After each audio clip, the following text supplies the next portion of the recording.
Hey again! Before I show you how to write your first line of C# code, let's talk about something you'll see at the top of almost every file. You know those lines that say using system? What does that even mean? And what's this NuGet thing everyone keeps talking about? Let's break it down with some real-life examples. Super simple, I promise. Alright, imagine you're standing in your kitchen. There are cabinets everywhere, one for plates, one for cups, one for spices. If you want a spoon, you open the utensils drawer, right? In C#, when you write using something, you're telling your program, hey, open that cabinet so I can use what's inside. So, using system is like saying, open up the standard C# toolbox. I need the basic stuff like console or math. It keeps your code organized and saves a ton of time, so you're not hunting all over for the things you need. But what if you want a tool that's not in your kitchen, like a special spice or a gadget you don't have? You'd go out to the store, right? That's where NuGet comes in.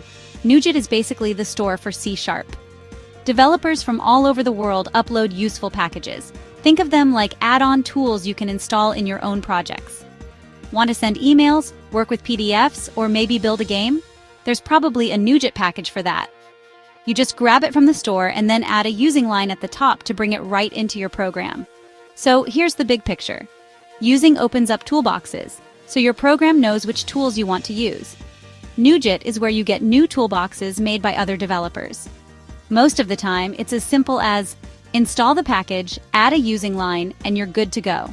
Now that you know what using means and what NuGet is, the top of your C# files will finally make sense.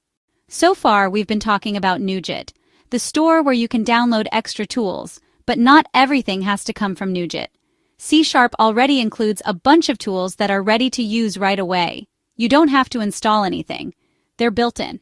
And the cool part, you access both the same way. Whether you're using something that came built into C# like system or something you downloaded from NuGet, like newtonsoft.json, you just write a using line to bring it in. So when you see using something, at the top of your code, just think, I'm opening a toolbox. It doesn't matter if it was already in the kitchen or if I went out and grabbed it from the store.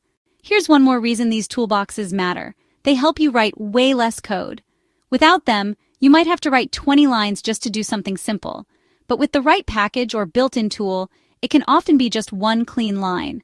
Less code means fewer bugs and more time to focus on building something cool.